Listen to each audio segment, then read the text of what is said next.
할렐루야, 할렐루야, 반갑습니다.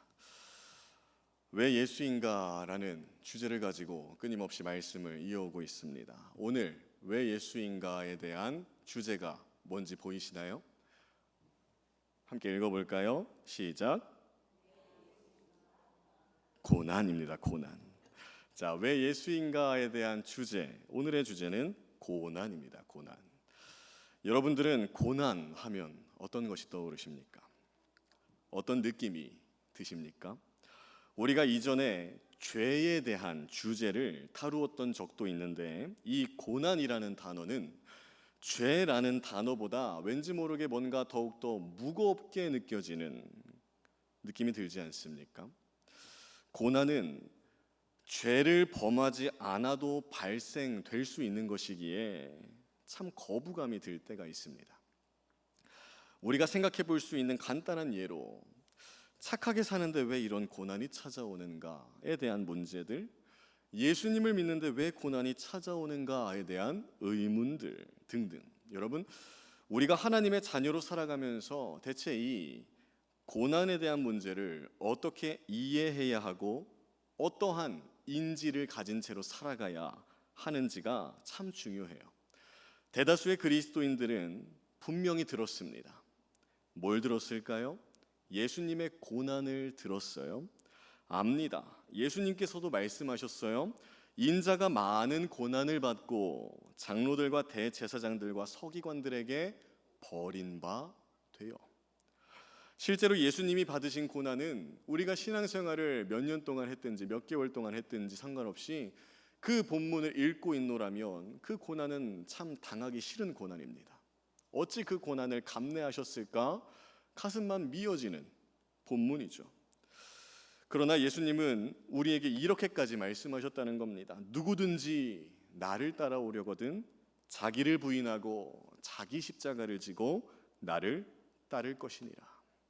이것을 달리 말하면 너도 나와 같은 고난을 받아야 할 것이라 라고 들려지는데, 우리는 하나님의 그 말씀 앞에서 어떠한 인생을 살아가고 있는가라는 거예요. 여러분, 과연 그 누가 고난을 당하고 싶겠습니까? 과연 그 누가 제발 나에게 고난이 찾아와라 라고 말하면서 다니겠어요? 그런데 우리가 이런 예시를 한번 생각해 보면 또 좋을 것 같습니다.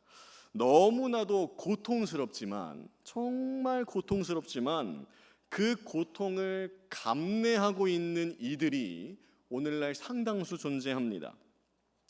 다양한 이들이 있겠지만 오늘 제가 말씀드릴 한 부류의 사람들은 이거예요. 여러분 혹시 바프라고 들어보셨습니까? 바디 프로필. 뭔가 몸을 만들어서 자신의 몸을 보이려 하고 하는 그 바디 프로필. 얼마 전 한 예능 프로그램에 바디 프로필을 찍기 위해 식단을 엄청나게 조절하고 운동을 결심한 분들이 나왔습니다. 그들은 먹는 걸 참 좋아하는 예능인들이셨는데, 시청자들과의 약속이라며 정말 눈물 나는 각오를 실제로 보여주셨어요. 그들의 식단이 어떠했는지, 어떻게 운동했는지 제 눈으로 직접 보지는 못했지만 여러분 생각만 해도 힘들 것 같지 않습니까? 어떻게 매일같이 식단을 조절하고 운동을 하고 대중과의 약속을 지키기 위해서 이를 악물고 관리하는 그 모습들. 여러분, 저는 바디 프로필을 찍을 생각이 없습니다. 절대로 없어요. 왜일까요? 그 고통을 느끼고 싶지 않으니까. 그럼 이렇게 한번 질문을 해보자는 거예요. 고통을 견디는 분들은 바디 프로필 외에도 다이어터라던가 근력을 키우는 분들 많은데, 대체 그들은 왜 굳이 고통을 감내하면서까지 그것을 하고자 하는가라는 거예요. 이유는 한 가지로 귀결됩니다. 유익이 있으니까. 무슨 유익?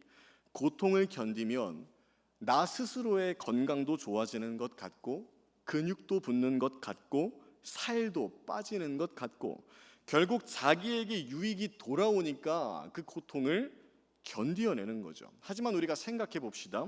방금 말씀드린 고통은 이후에 우리의 눈에 목격되어지는 게 있으니까, 직접적으로 나에게 체험되어질 유익이 있으니까 극심한 고통일지라도 견디어내는 건데, 우리가 살아가는 삶 속에서 발생하는 고통, 삶의 문제들, 괴로움은 아무리 생각해봐도 유익이 눈에 안 보이니까, 유익이 체험되지 않을 것 같으니까 그러한 고난은 생각하기도 싫은 거 아닙니까? 하지만 삶의 문제들은 어쩜 그렇게 쉬지 않고 나에게, 우리에게 찾아오는지 우리가 또 성경을 너무 잘 알고 있어서 다윗의 유명한 고백도 수천 번 고백한 바가 있습니다. 고난당한 것이 내게 유익이라 이로 말미암아 내가 주의 율례들을 배우게 되었나이다. 얼마나 잘 알아요? 지금껏 살아온 인생이 몇 년인데, 그 횟수가 몇 년인데 그만큼 고난도 고통도 다이나믹하고 다양했을 터인데, 매 순간 돌이켜 볼 때 우리가 느끼는 감정은 뭔가요? 모든 것이 주의 은혜로다 이지 않습니까? 하지만 지금도 여전히, 아니 앞으로도 불쑥 찾아올 수밖에 없는 삶의 문제들을 생각해 보자면 생각하기 싫은 게 뭐라고요? 고난이라, 고통이라. 여러분, 우리가 그렇게 잘 알고 있는 모세는 고난을 어떻게 대하면서 살았을까요? 어떻게 대한 바가 있을까요? 민수기 11장 15절 말씀 함께 읽겠습니다. 시작. 주께서 내게 이같이 행하실진대 구하옵나니 내게 은혜를 베푸사 즉시 나를 죽여 내가 고난 당함을 내가 보지 않게 하옵소서. 모세가 지금 하나님께 뭐라고 얘기하고 있습니까? 주여 내게 은혜를 베푸소서. 즉시 나를 죽여 주시사 이후에 있을 고난을 내 눈으로는 도저히 못 보겠으니 제발 좀 죽여주세요. 무슨 상황인 걸까요? 이스라엘 백성들이 광야길에서 구름 기둥과 불 기둥으로 인도함을 받고 만나도 계속해서 먹고 있음에도 모세를 향해 원망을 계속 쏟아냅니다. 모세가 수많은 백성들의 이 원망을 듣다가 화가 잔뜩 난 상태로 하나님께 원망하며 얘기해요. 하나님, 이 모든 백성들을 내가 낳았습니까? 이 백성들이 내 자녀들입니까? 나는 혼자서는 절대로 이 백성들을 감당할 수가 없습니다. 이들이 앞으로 더더욱 나를 향해 원망만 쏟아낼 터인데 그 비난조와 원망조가 가득한 미래의 고난의 삶을 내 눈으로는 도저히 볼 자신이 없으니 차라리 지금 이 순간 나를 죽여주세요. 고난을 당하느니 차라리 죽는 게 낫겠다 여겼던 자가 누구라고요? 모세라고요. 여러분, 우리도 이럴 때 있지 않습니까? 계속해서 찾아오는 고난 가운데에 고난을 받으려니 힘이 들고 끝이 안 보이니 차라리 빨리 천국 가는 게 낫겠다 여길 때, 고난과 고통은 인생의 여정 속에서 사라지지 않을 필연 중에 필연이기에 계속될 터인데, 그러한 인생 가운데에 우리는 대체 어떠한 신앙관을 지닌 채로 살아가야 할까요? 바로 그것을 오늘 이 시간 반드시 우리 모두가 짚고 넘어가기를 바라겠습니다. 우리 마태복음 4장 23절과 24절 말씀 함께 읽겠습니다. 시작. 예수께서 온 갈릴리에 두루 다니사 그들의 회당에서 가르치시며 천국 복음을 전파하시며 백성 중에 모든 병과 모든 약한 것을 고치시니 그의 소문이 온 수리아에 퍼진지라. 사람들이 모든 앓는 자, 곧 각종 병에 걸려서 고통 당하는 자, 귀신 들린 자, 간질하는 자, 중풍병자들을 데려오니 그들을 고치시더라. 아멘. 예수님께서 지금 모든 병과 모든 약한 것을 고치셨는데 대표적인 대상자들이 기록되어 있습니다. 누군가요? 병으로 인해 고통당하는 자, 귀신 들린 자, 간질하는 자, 중풍병자. 그럼 그들에게 고난과 고통이라는 단어를 한번 바로 대입해 보자는 거예요. 병에 걸려 고통당하는 자에게 예수님께서 다가가시고 말씀하셨습니다. 어떤 일이 발생했을까요? 고통이 사라지게 됐습니다. 귀신 들린 자에게 예수님께서 다가가시고 말씀하셨습니다. 어떤 일이 발생했을까요? 귀신으로 인한 고난이 자신에게도 주변인들에게도 사라지게 되었어요. 간질하는 자와 중풍병자도 모두 동일합니다. 예수님께서 다가가시고 말씀하셨습니다. 어떤 일이 발생했을까요? 간질과 중풍병으로 인한 고난과 고통에서 해방되었습니다. 예수님께서 다가오셨다는 것, 예수님께서 말씀하셨다는 것은 모두 치유와 회복과 살아나는 이야기예요. 무엇으로부터? 고난과 고통으로부터. 그럼 우리가 오늘 함께 읽은 본문을 한번 살펴보자는 겁니다. 먼저 40절 말씀 함께 읽어볼까요? 시작. 한 나병 환자가 예수께 와서 꿇어 엎드려 간구하여 이르되 원하시면 저를 깨끗하게 하실 수. 좀 전에 함께 읽었던 마가복음 4장과 비교해 본다면 지금 이 나병 환자는 모든 병에 걸린 자에 속해 있는 한 사람입니다. 오늘 본문은 이 나병 환자도 어김없이 병의 치유를 위해 예수님에게 나아가는 장면이에요. 그런데 우리가 초점을 맞춰야 하는 것은 이 나병 환자가 예수님께 스스로 찾아왔다는 거죠. 여러분, 이 당시 나병 환자를 향한 태도가 어떠한 시대였습니까? 죄인 중에 죄인 취급받는 시대였어요. 그런데 그 누군가의 눈에 띄어서는 안 될 존재인 그가 예수님께로 먼저 찾아와 무릎을 꿇고 엎드린 채로 간구하고 있다는 건 그만큼 간절함이 극에 달했다는 겁니다. 다른 사람들의 시선을 피해서 예수님께 나아온 나병 환자가 처음으로 내뱉은 말이 뭡니까? 원하시면 저를 깨끗하게 하실 수 있나이다.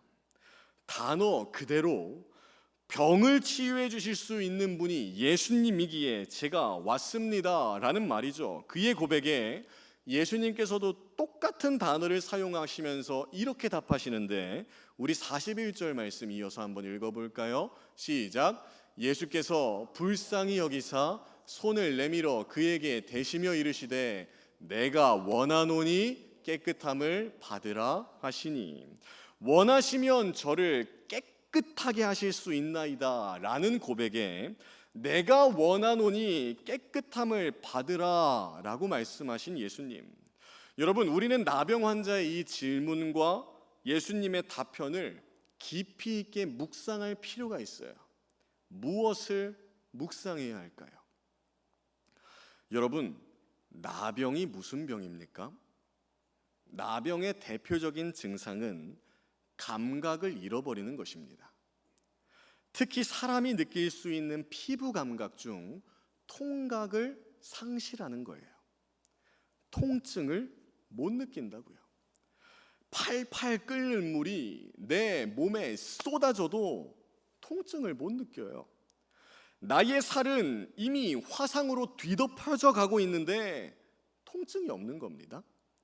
넘어져서 다리가 부러졌는데 통증이 없는 거예요.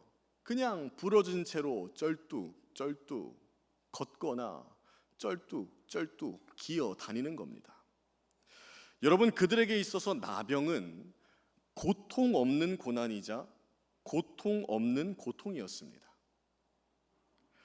우리가 인생을 살다 보면 고통이 찾아와요. 고난이 찾아옵니다. 그래서 대부분의 사람들은 이렇게 하나님을 찾습니다. 고통이 제발 빨리 지나가게 해주소서. 이 고난을 빨리 없애주소서.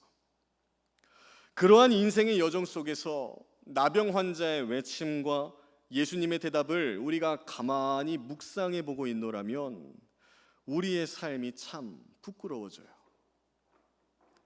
여러분, 나병 환자의 외침, 예수님이시여 원하시면 저를 깨끗하게 하실 수 있나이다 라는 이 고백은 이렇게도 표현 가능하다고요. 예수님이시여 고통을 느낄 수 있는 존재로 회복시켜 주시옵소서.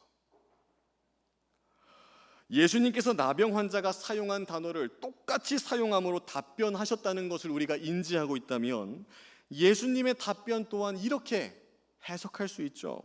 내가 너의 마음을 알겠노라. 고통을 느낄 수 있는 존재로 회복시켜 주겠노라. 그리고 어떤 일이 일어났습니까? 우리 42절 말씀 함께 읽어볼까요? 시작. 곧 나병이 그 사람에게서 떠나가고 깨끗하여, 그에게서 나병이 떠나가고 깨끗하여진지라. 그에게서 나병이 떠나가고 고통을 드디어 느낄 수 있게 되었노라.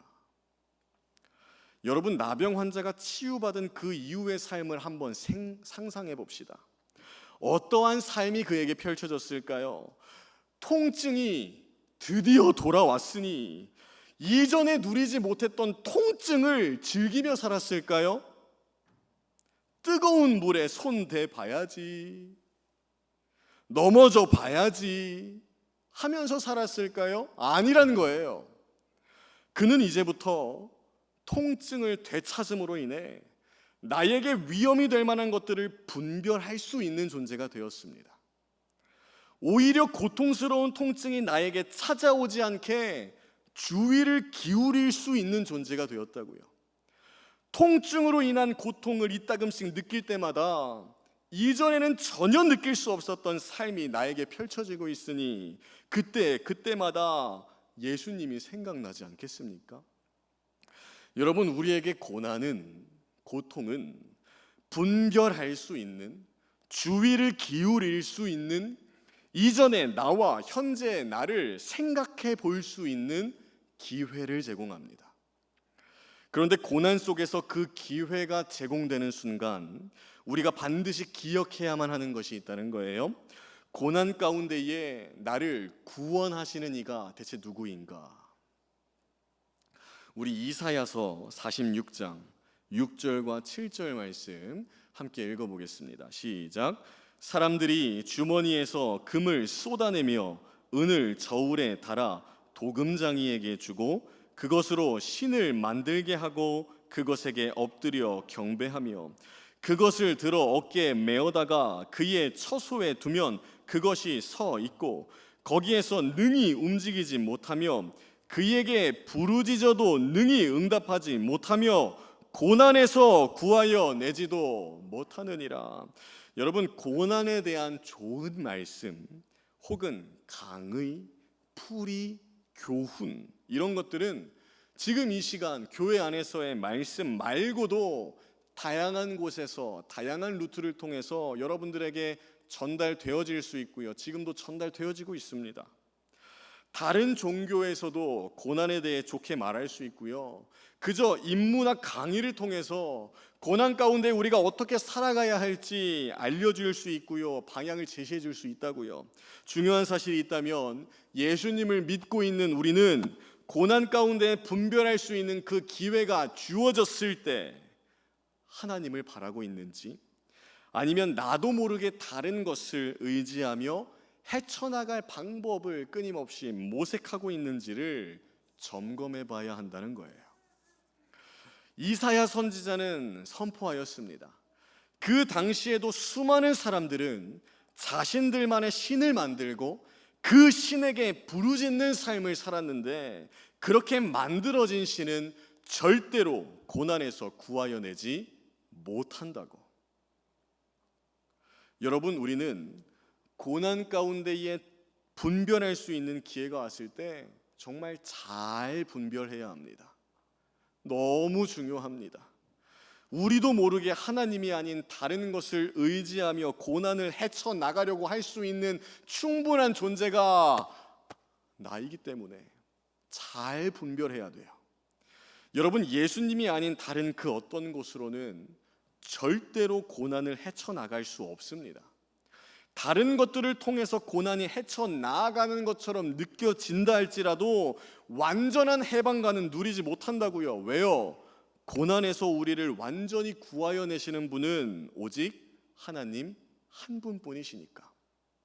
그럼 다른 종교와는 다르게, 다른 특정 뭔가의 교훈조의 강의와는 다르게 오직 하나님께서만 우리를 고난 가운데에서 구원해 주시는 분임을 우리는 무엇을 통해 알 수 있습니까? 무엇을 통해? 그것은 바로 예수님의 고난을 통해. 누가복음 17장 25절 말씀 함께 읽어보길 원합니다. 시작. 그러나 그가 먼저 많은 고난을 받으며 이 세대에게 버림바 되어야 할지니라. 예수님께서 먼저 많은 고난을 받으시사 버림바 되셨다. 여러분, 세상에 그 어떤 신이란 존재가 고난을 받고 버림바가 됩니까? 여러분, 불교의 붓다, 부처도 세상에서 버림바 되지 않았습니다. 이슬람을 창시한 무함마드도 세상으로부터 버림바 되지 않았어요. 힌두교의 대표적인 세 명의 신도 창조, 유지, 파괴의 명칭을 가졌지 버림받은 신은 없다고요. 멀리 가지 않아도 되죠. 구약 성경에 기록된, 대표적으로 기록된 이 바벨론의 신들만 해도 버림받은 신은 없다고요. 신이라 불리워지는 그 어떤 신에게 버림받은 이라는 호칭과 수식어가 붙을 수 있습니까? 오직 예수님에게만 버림받은 이라는 수식어가 붙습니다. 여러분, 예수님께서 먼저 많은 고난을 받으셨기에 우리의 고난을 온전히 이해하실 수 있는 분이십니다. 예수님께서 많은 사람들에게도 아니고 모든 사람들에게 버림을 받으셨기에 우리 모두를 버리지 않으시는 분이십니다. 무엇으로부터?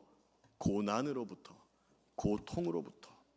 여러분, 만약 우리에게 고난이 없다고 한번 생각해 봅시다.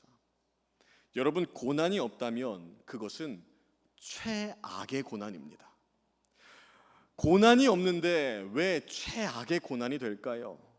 고난이 없으니 하나님을 바라보지 않을 것이기에 하나님을 바라볼 수 없는 고난이고요.